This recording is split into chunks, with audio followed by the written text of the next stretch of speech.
Hi guys, today we got a 450 Rancher chainsaw here with us today, and we're going to be changing out the primer bulb. As you can see, this one here, several holes in it, lots of wear, and that's just not going to be effective. So the first thing that you do is you just pop off these straps. There's two on this side, and then there's one on the back here that you'll pop off as well.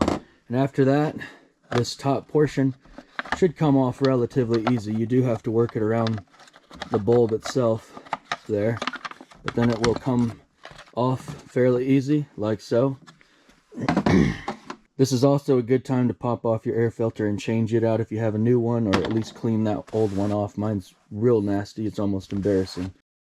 And so from here, the primer bulb has a couple of notches that secure it, and so if you kind of work it out with a screwdriver and push that notch in, it should pull right out.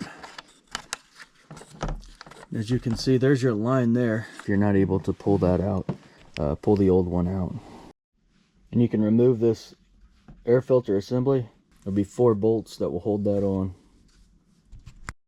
You can then lift it up out of there, and then you can be able to gain access to those tabs easier.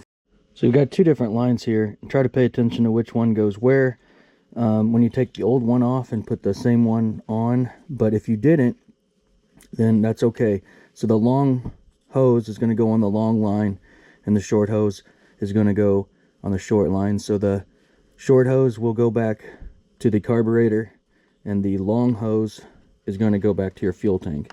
You don't need to know that. You just need to make sure that you get them on the right line.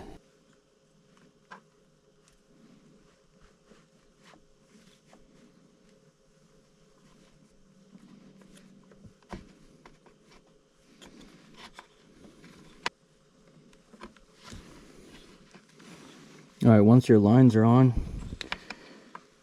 then you should be able to push your primer bulb back, and it should snap right in. So then you can put your air filter back on, and then your cover will go back on as well, and just make sure you snap all 3 of those bands back. Now you can get this is just a generic primer bulb that I replaced this with, but I've used these before and they work pretty well. You can get this primer bulb as well as this air filter and spark plug. A lot of them come in kits, but you got a lot of different options to choose from. I get all those on Amazon. They're a lot cheaper and they arrive fairly quickly, so I'll put a link in the description there, so if you want to check those out.